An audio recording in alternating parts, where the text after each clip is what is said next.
sustentable, organizado, a través de las DOT o del diccionamiento a la organización o desarrollo a la organización del transporte.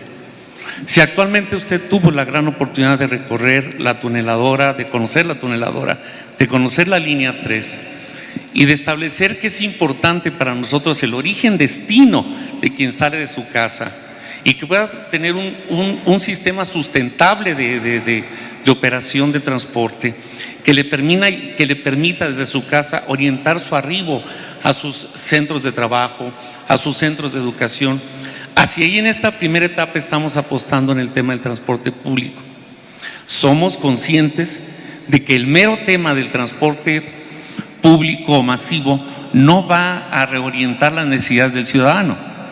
Por esa razón, en el tema también de la línea 3 del metro, estamos encontrando que estamos orientando ya los desarrollos de las estaciones a esta densificación de la ciudad, al rescate del espacio público, a la densificación de esas zonas, a otorgarle incluso en diversos usos de suelo esta modalidad al ciudadano en coordinación con las autoridades municipales a efecto que redensifiquemos nuestra zona. Si el crecimiento urbano nuestro no es un crecimiento ordenado, que vaya de la mano de los destinos orígenes del transporte, si no coordinamos estos aspectos, obviamente y razonadamente, tristemente veremos crecer un transporte, podremos avanzar en el ordenamiento del transporte público o podremos avanzar en las grandes inversiones como es en este caso nuestro transporte o tren, con una mayor sustentabilidad por su duración. Por eso apostamos al tren, no porque no consideremos que el BRT o el transporte rápido sea una opción para nosotros. Pero sí es importante que quede establecido que esto y el poder desincentivar el uso del automóvil, el poder generar zonas de estacionamiento cercanas al transporte masivo, nos puede generar entonces el uso más constante del transporte público en vías de que logremos un transporte de calidad, un transporte a nivel de los jaliscienses y de lo que demanda la zona metropolitana. Muchas gracias, secretario. Gracias. Adelante otra vez, Onésimo, por favor. En ese mismo sentido, una segunda pregunta tendría que ver con las políticas para desincentivar el uso del automóvil en el estado de Jalisco. En cualquier ciudad en la que durante décadas se le ha apostado a diseñar la ciudad para acomodar a los automóviles y a reglamentar y a premiar el uso del automóvil, el automóvil es rey. Te lleva a donde tú quieres ir, a la hora que tú quieres llegar, no tienes problemas de estacionamiento.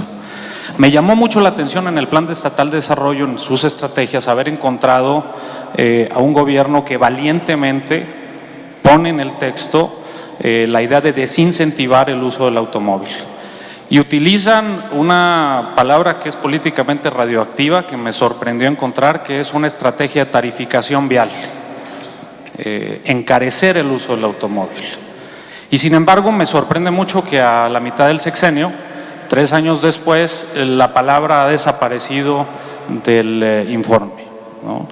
Entiendo las complejidades y entiendo que es muy difícil pensar en una política que poco a poco haga menos conveniente y más caro utilizar el automóvil. Pero combinando esto con el comentario que hacía Arturo hace unos minutos sobre la eliminación de la tenencia,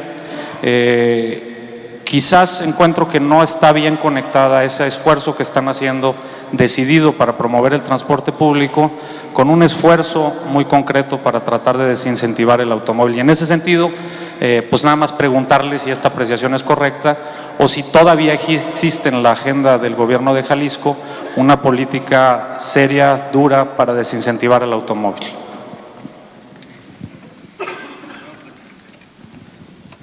Servando Sepúlveda, secretario de Movilidad. Gracias, muy amable. Efectivamente,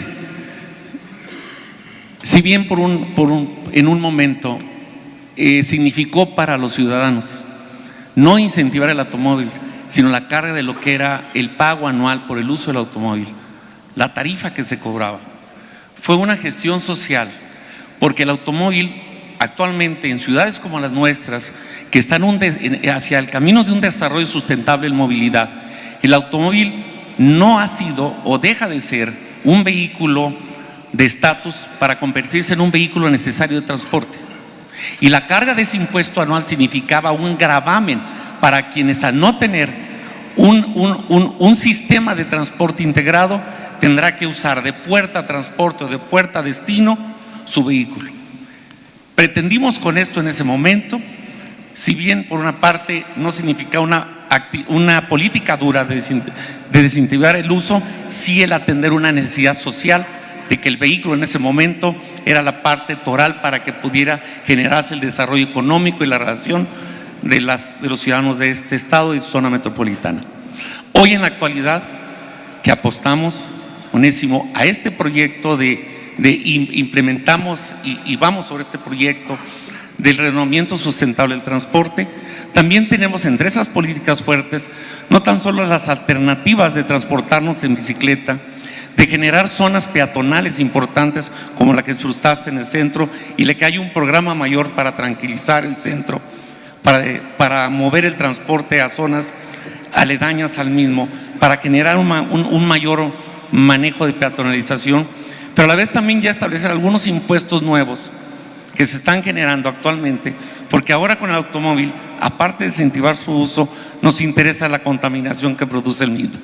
Y estas acciones serán ponderantes en el aspecto de que el ciudadano, a la oferta de un transporte de calidad, sustentable y del nivel que te lleve de tu casa a donde desarrollas tu fuente de trabajo o tu escuela, pueda sumarse a este esfuerzo de que el vehículo deje de ser un vehículo nada más de estatus o de transporte y se convierta y se sume a una red en el que puedas entonces, a través de estos estacionamientos perimetrales que te mencionaba, poder accesar a tu transporte colectivo, a tu transporte masivo y paulatinamente de esa forma lograr esa desactivación del uso inmediato del vehículo, que además finalmente también se trata de un tema cultural.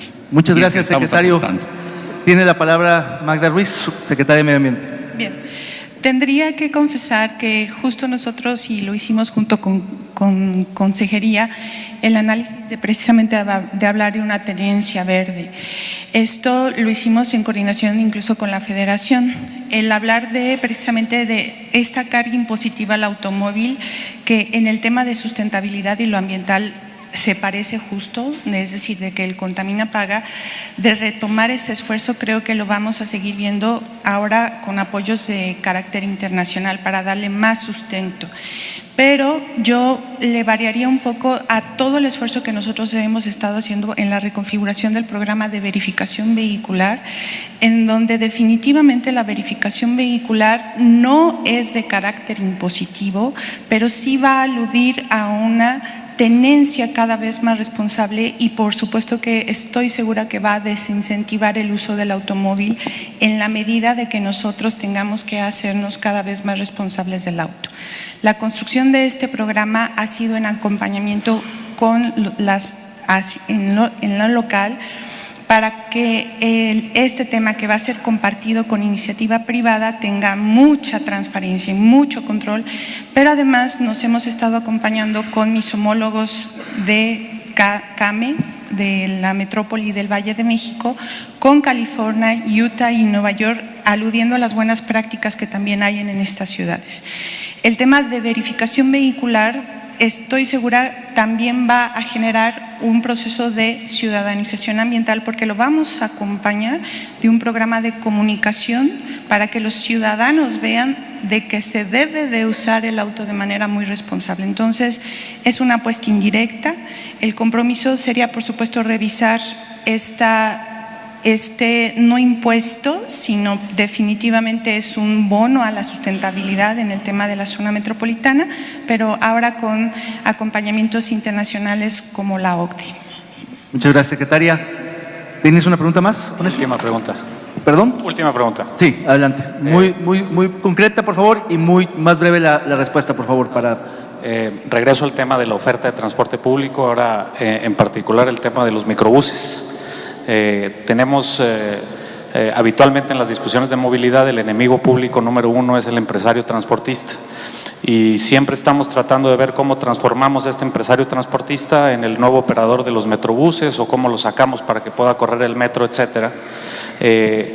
Cuando lo que tenemos en el microbús, con todos sus defectos y todos sus problemas, es un sistema que casualmente es un sistema de transporte público que la mayoría puede pagar y que llega al último rincón de la zona metropolitana.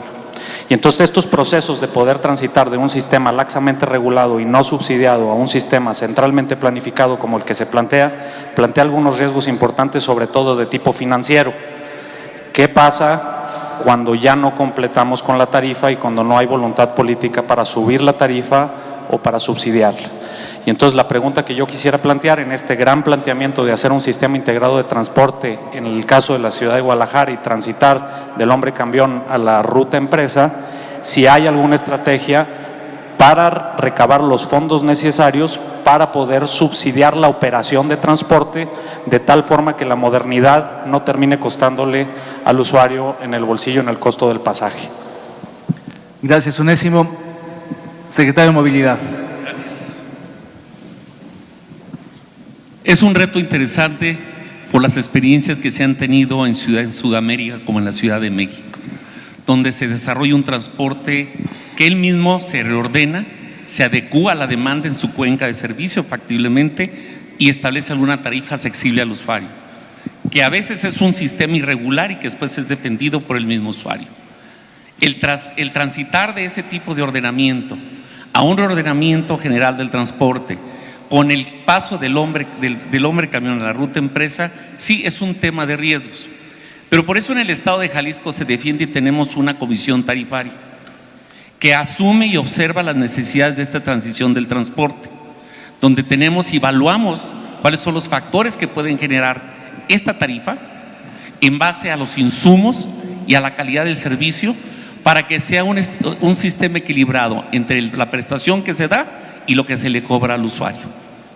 El reordenar el transporte de la ciudad a través del principio que se generó en esta administración, desde su ley, el registro del transporte, y hoy pasar un reordenamiento desde 279 rutas a 18 rutas troncales alimentadoras de la zona metropolitana, que nos sustituirá ese 60%, nos podrá entonces establecer la factibilidad de esta modernización y a través de esta comisión cuidar en su caso los temas de la tarifa para que sean acordes al tipo de servicios que prestas y a la tarifa que se requiere para que sea solvente, para que no sea una carga para el Estado y para que sea sustentable y autosuficiente para el usuario. Y finalmente, en este tema es que se requiere por el Estado un reordenamiento del transporte y que no siga siendo el tema que hasta estos momentos se discute como una absorción de los particulares por una ley no establecida por el Estado que antepone sus intereses a los del servicio y a los del ciudadano. En esos temas estamos previendo esas factibilidades, pero también existen ciertos fondos del Estado que está estableciendo para apoyarlos en la modernización y tecnificación de sus equipos, a efecto de que se puedan sumar a esta agenda de movilidad del gobierno del Estado. Muchas gracias, secretario. Pasamos entonces al último glosista de la mañana-tarde, Sergio Graf, de la Universidad de Guadalajara. Gracias, buenas tardes, muchas gracias por la invitación y felicidades por este ejercicio que de veras es ejemplar. Una observación general: si bien ha habido un avance muy importante en materia de sustentabilidad del desarrollo en este eje principalmente, cuando observamos el informe y el Plan Estatal de Desarrollo que establece el eje como eje transversal la sustentabilidad del desarrollo, todavía vemos que en el reporte de actividades no observamos instrumentos ni resultados de los sectores productivos para contribuir a esta transversalidad del desarrollo para llegar a la sustentabilidad. Y creo que eso es algo que se tiene que trabajar de manera muy importante para el próximo informe y en la ejecución de los programas públicos en el Estado. Una oportunidad que abre este tema es la Ley de Cambio Climático, que es un avance muy importante, que ha generado ya sus arreglos institucionales, como su Comisión Interinstitucional de Cambio Climático, está trabajando su elaboración de estrategia estatal de cambio climático, su estrategia estatal de reducción de emisiones por deforestación, los propios desarrollo de los PACMUNES o programas de acción climática municipal. Sin embargo, esta es la parte más fácil, que es difícil, pero es la más fácil. Lo que viene ahora es cómo hacer ¿Y qué medidas quiere tomar? Y aquí va mi primera pregunta. ¿Qué medidas va a tomar el gobierno del Estado o qué estrategia desarrollar para dotar de capacidades a las dependencias estatales para que efectivamente impulsen un desarrollo bajo en emisiones, una economía verde, donde aseguremos no nada más la reducción de emisiones de CO2, sino la conservación de biodiversidad, pero también una distribución más equitativa de los ingresos para la población en las ciudades y en el medio rural? Y que esto permita pues cumplir con los compromisos que se establecieron, que son muy ambiciosos en acuerdos internacionales, como reducir el 50% de las emisiones de gases de efecto invernadero en el 2050 o el 80% de los gases de efecto invernadero por deforestación y degradación en el 2020, ¿no? Esto requiere además desarrollo de capacidades de medición y si están contemplando hacer esto. Muchas gracias, Sergio. Tiene la palabra la secretaria de Medio Ambiente. Bien. Tendría que destacar uno de los retos más grandes que ha tenido esta administración, precisamente es hablar de sustentabilidad, no solamente desde el eje de lo medioambiental, sino en todas las demás instancias. Este trabajo ha sido tan arduo que hasta alguna vez se me dijo que yo pudiera haber sido una piedrita en el zapato para otros compañeros, pero en realidad ha sido un aprendizaje muy generoso, no solamente a nivel de lo personal, sino también institucional, porque es totalmente emergente el eje que estamos construyendo. Voy a destacar hacia adentro primero el esfuerzo que estamos haciendo. Empezamos en la propia casa, es un eje transversal, el tema de cambio climático y gobernanzas ambientales, que creo que ese junto con género y rendición de cuentas son los únicos ejes transversales que tiene este gobierno del Estado. También se convierte en un esfuerzo en donde nos vamos sumando diferentes secretarías. La Secretaría de Desarrollo Económico y Innovación y Ciencia, Innovación y Tecnología, estamos prospectando la Agencia de Energías Renovables del Estado. Estamos sentados a la mesa también en el esfuerzo de la mejora regulatoria con la Secretaría de Desarrollo Económico para que todo el proceso de trámite y de cumplimiento de lo ambiental esté en parámetros nacionales. Nos hemos sentado con las diferentes cámaras productivas, las más importantes, para generar procesos de cumplimiento ambiental, destacando el sector porcícola, el tequilero. Nos hemos sentado con la industria de la construcción para generar normatividad que ya vayamos construyendo de manera conjunta. Sin embargo, es precisamente como bien tú nos acabas de decir, Sergio, la ley de cambio climático nos va a obligar a todos a hacer ese esfuerzo de sustentabilizar y de hacer instituciones bajas y economías bajas en carbono. De ahí destaco el sector agropecuario como uno de los más importantes de productividad en el Estado y el que donde tenemos el gran nicho de oportunidad para trabajar en la armonización de la reducción de emisiones por deforestación y degradación, que es en donde estamos en estas plataformas internacionales, en esos compromisos internacionales de reducir el 80% de la deforestación, en la armonización del sector agropecuario con el sector forestal y el sector de conservación. Voy a destacar que hay una estrategia en el tema de áreas naturales protegidas. No solo Colomos lo alcanzamos a ver todos, pero por supuesto está el Bosque de la Primavera, el Bosque del Arce, la montaña de Vallarta, así como Barranca de Huentitán como áreas naturales protegidas a decretar y fortalecer las ya existentes estatales. Sin embargo, las áreas naturales protegidas deben de también ser espacios de convivencia a nivel de reconversión de espacios de economías rurales, y eso lo estamos en acompañamiento con CONAFOR, con CONAVIO, con agencias internacionales como la Agencia Francesa de Desarrollo, para hablar de una parte de Jalisco para que se convierta en el primer paisaje biocultural del Estado.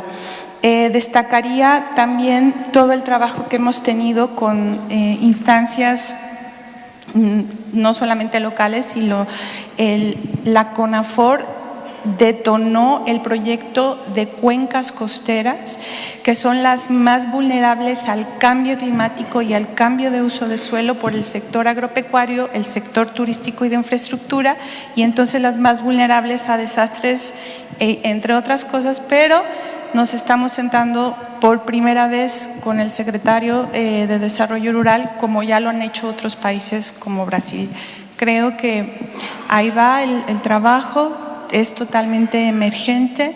Ha habido muchos aprendizajes, pero la agenda creo que se está trabajando. Y diría a nivel de capacitación, estuvimos sentados todos los secretarios con el Instituto Nacional de Ecología y Cambio Climático en un primer ejercicio de capacitación en el tema de los ABCs en cambio climático y encontrar los procesos de transversalización en cada una de nuestras áreas para hablar de cambio climático los 3 años que nos quedan. Muchas gracias, secretaria.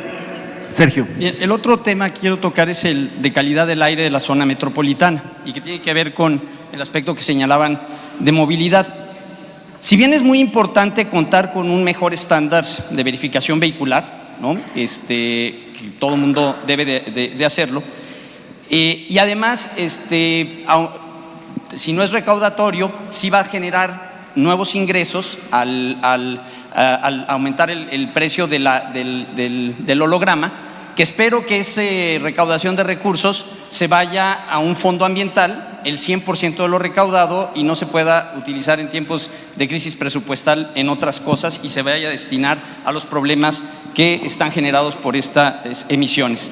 Pero el problema no se resuelve de esta manera solamente con la verificación. La verificación no va a disminuir en el corto plazo las emisiones de gases de efecto invernadero, especialmente si el 50% aproximadamente del parque vehicular es más viejo de 10 años y seguramente no cumplirá con el nuevo estándar de verificación, y este es el que contribuye aproximadamente con el 70% de las emisiones de los vehículos, que es el 70-80% de las emisiones generales en el Estado. Entonces, esto requiere un abordaje de una manera más integral, y quisiera saber, ante esta circunstancia, ¿cuál es la estrategia que el gobierno del Estado, y esta es una pregunta para ambos secretarios, medio ambiente pero también movilidad, van a seguir ante esta circunstancia, ¿no?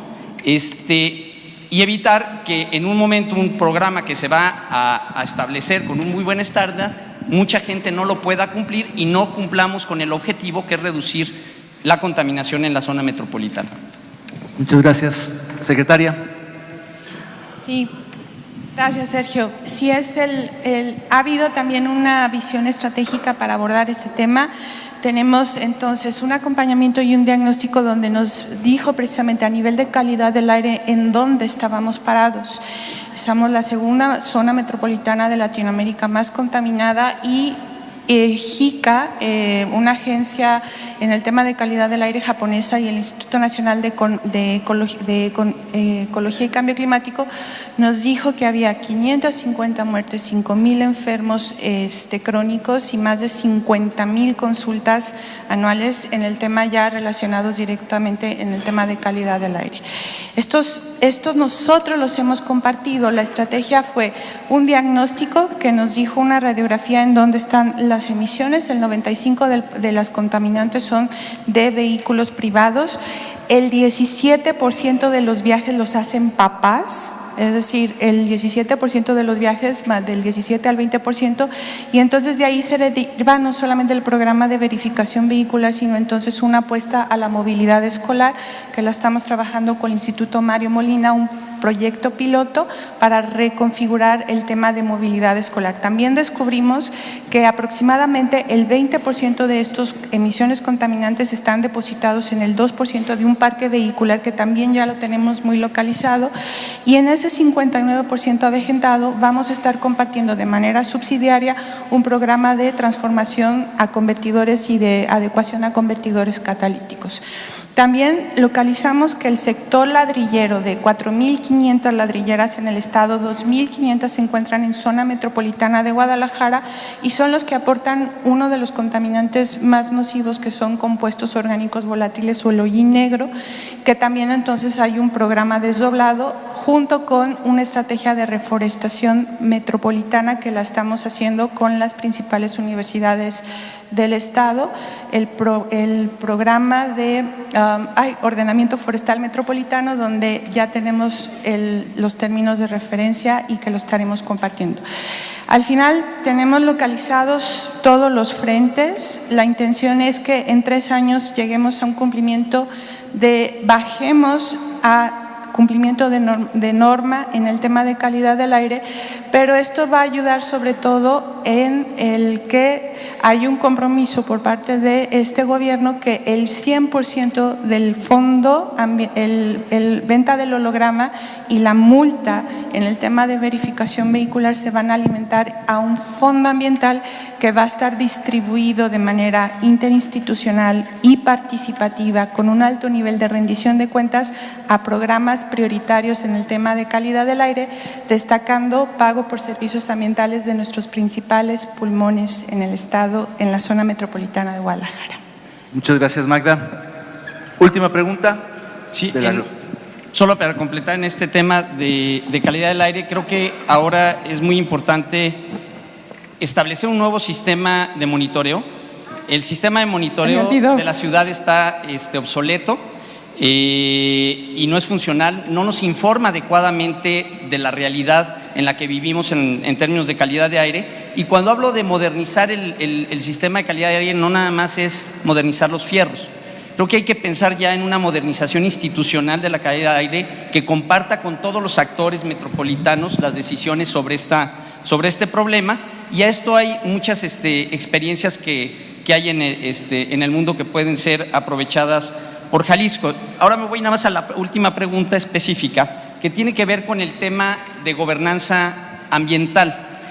Es evidente y ha señalado la importancia que tienen el esquema asociativo de municipios para poder dar respuesta a la problemática ambiental por los gobiernos locales que generalmente están muy deshabilitados para poder atender acciones de largo plazo. Esto es un modelo que creo que es muy importante y que el gobierno del Estado lo ha impulsado desde el inicio de esta administración. Sin embargo, es un modelo institucional muy joven que requiere fortalecerse y que acompañarse. ¿Qué medidas en materia de desarrollo de capacidades institucionales, desarrollo de capacidades institucionales y financiamiento se están tomando para que al fin de la administración estas asociaciones no se vean afectadas por el riesgo de continuidad por una decisión política en un sistema tributario subsidiario que es totalmente dependiente de los municipios del gobierno estatal en su financiamiento? Gracias, Sergio.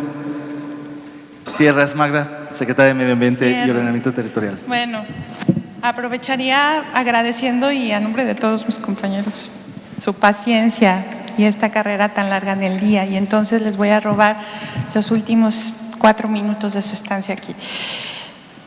Creo que las intermunicipalidades, al ser jóvenes y precisamente están tocando un punto medular de una pirámide invertida en el proceso de la administración pública que se perdió en su sentido, donde el municipio debe de resolver y el 115 da todas las responsabilidades, pero no da todos los dineros ni todas las potencias. El modelo del asociacionismo lo permite el 115 y solita las intermunicipalidades se han defendido en el momento que se establecen. Voy a poner el ejemplo. El Sistema Intermunicipal de Manejo de Residuos Sureste, donde hay 10 municipios del estado y 1 michoacano, ya lleva 4 y va a pasar ya lleva 5 periodos municipales y va por su escoba de plata en el tema de la gestión de los residuos. Entonces, este modelo solito se ha defendido. ¿Qué hemos hecho nosotros? Precisamente reconocer la fortaleza que los agentes locales con un acompañamiento técnico especializado resuelven problemas estratégicos con visión regional, y lo que hemos hecho es fortalecerlo.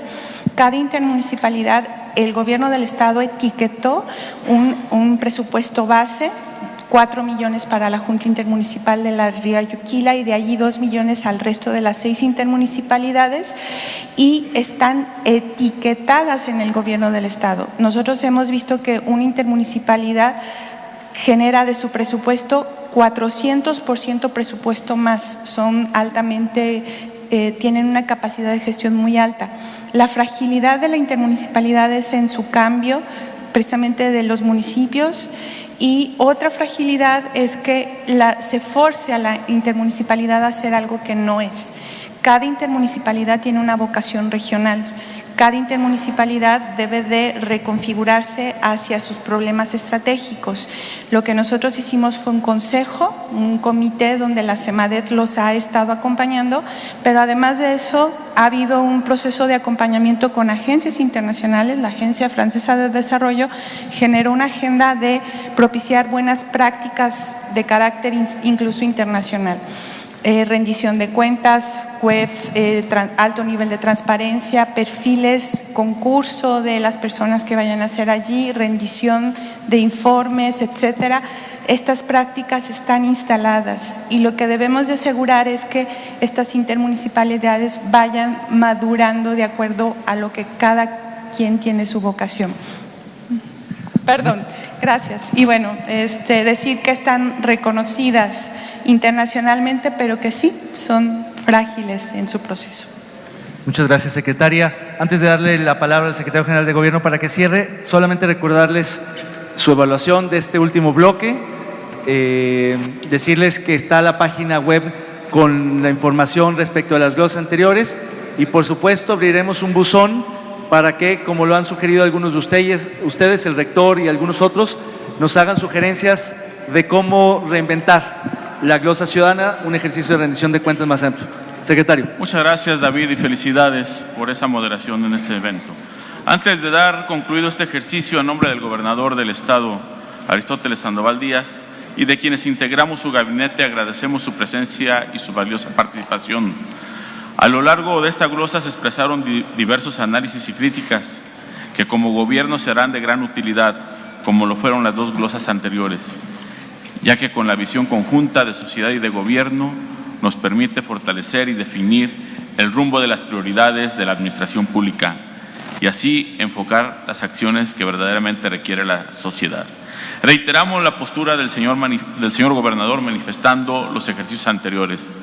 Nuestra labor como autoridades es permanente y ejercicios como este la enriquecen, suman voces y miradas necesarias para dar vida a la pluralidad que exige la democracia.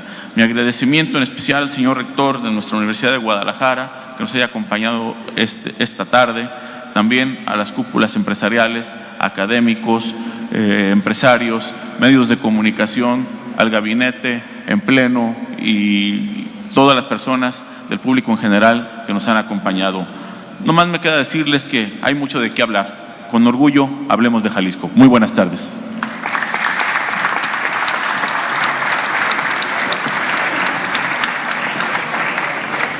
Pero de esta forma, sí, termina. Muchas gracias a todos. El mensaje del secretario general de Gobierno, Roberto López Lara, donde damos ya por finalizado el tercer informe, esta rendición de cuentas en la glosa ciudadana. Trin. Así es, en este ejercicio que se repite, pues vemos o veremos en un futuro cómo el mismo gobierno y las diferentes dependencias pueden concentrar cada una de las opiniones, hacer un resumen de lo que se vivió este día y poder de esta forma construir políticas públicas más apegadas a las necesidades de quienes conocen pues las demandas de la ciudadanía, como han sido expertos internacionales, nacionales y por supuesto también observadores locales. No nos queda más que despedirnos del auditorio. Un gusto, Trini, compartir cámaras y micrófonos y a invitar al televidente para que continúe la sintonía de C7 Jalisco. Carlos, para mí también ha sido un gusto. Muchísimas gracias a todos por acompañarnos en esta transmisión.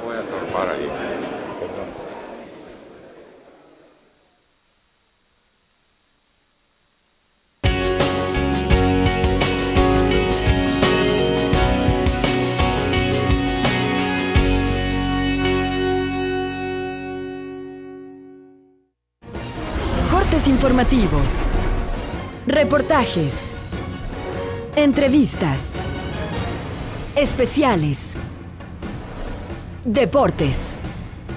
25.1 C7 Noticias. Hola, soy Rosalie. Les mando saludos a C7 por sus 25 años. Sigan trabajando. Por su parte, en el mismo tema, la secretaria de Cultura, Miriam Bachés, manifestó que la pobreza no se está combatiendo únicamente con programas de apoyo específicos, sino que también con temas culturales que le cambian precisamente la visión a los beneficiarios. A ella señala que el programa ECOS ha rendido muchos frutos en todo el estado. Esto fue lo que comentó ella. ECOS, los núcleos se instalan en zonas las más marginadas, las más alejadas, ahí donde no tenemos prácticamente ningún otro servicio cultural. ¿Qué se está haciendo? Incrementando su presupuesto. Toño, amigos del auditorio, ya para cerrar este bloque, el tema de educación, que también es parte fundamental del desarrollo social, el secretario de Educación, Francisco Ayón, refrendó precisamente el compromiso de ofrecer educación de calidad a todos los jaliscienses, y esto fue lo que señaló de las ventajas que se obtuvo, algunas de tantas que se lograron en este 2015. Vamos a escuchar. Pasamos del lugar 25 en cobertura al lugar 14. Es decir, hemos avanzado 11 espacios, escalado 11 posiciones por un tema fundamental que tiene que ver con la política de jóvenes de este gobierno. En materia de seguridad, María Eugenia Suárez de Garay, ella es investigadora de la UDG y también miembro de este colectivo de análisis de la seguridad con democracia. Ella cuestionó el actuar de la Fiscalía en temas de feminicidio y desaparecidos, un punto clave y sustancial, ya que se guardó silencio total para escuchar al fiscal general de Jalisco, Eduardo Almaguer, quien dijo que si bien hay más de 2,000 desaparecidos desde el 2006 a la fecha y los feminicidios continúan apareciendo, el trabajo institucional no cesa desde que se tomó las riendas de la administración. Esto fue lo que señaló en estos dos temas, tanto el feminicidio como las desapariciones. Vamos a escuchar. Hemos estado trabajando a nivel nacional para que en este mes de febrero haya una reunión de todos los procuradores del país y podamos sentar las bases de tener una amplia comunicación y nos permita localizar a estas personas. Y cuando hablo de amplia comunicación es porque una gran cantidad de estados de la República no tienen una unidad especializada para desaparecidos. Somos de los 4 estados que tenemos una unidad especializada para atender los delitos contra las mujeres, 25 mujeres, agentes investigadoras, 10 agentes del Ministerio Público. En el mes de febrero del 2015 se creó a instancias de la esposa del gobernador del estado y del gobernador el Centro de Justicia de la Mujer, donde se ha atendido a más de 4,000 mujeres. El fiscal general destacó la disminución del 70% de los delitos de alto impacto, como por ejemplo los secuestros, que pasaron de ser 66 en 2013 a solo 20 el año pasado. También habló de la separación de malos elementos, y ahí dijo que en 2015 se separó del cargo a 186 policías estatales por precisamente reprobar los exámenes de control de confianza, y pues otros 814 serán reevaluados en los próximos días. También señaló que, sin embargo, y como preocupante es que 17 municipios mantienen a sus directores de policía municipal pese a que reprobaron los exámenes de control de confianza. Ahí pues estableció este reto, sin duda, que se tendrá que hacer este año, de seguir con esta depuración permanente de los malos elementos. Esto es parte de lo que se vivió en esta tercera glosa ciudadana, y como les comento, ya estaba por finalizar. El secretario general de Gobierno, Roberto López Lara, en pues sustitución del gobernador Aristóteles Sandoval, fue quien dio el mensaje de clausura de esta tercera glosa, y pues en unos minutos más les estaremos dando la reseña completa de esta tercera glosa. Así es, Eduardo, muchas gracias por este reporte, y acaba de concluir hace unos minutos precisamente esta glosa ciudadana ahí en Palacio de Gobierno, y ya estamos enlazados nuevamente a 25.1 de C7 Noticias en esta transmisión, 25.2 C7 Cultura, 25.1 C7 Noticias, ya enlazados en Noticias al Momento.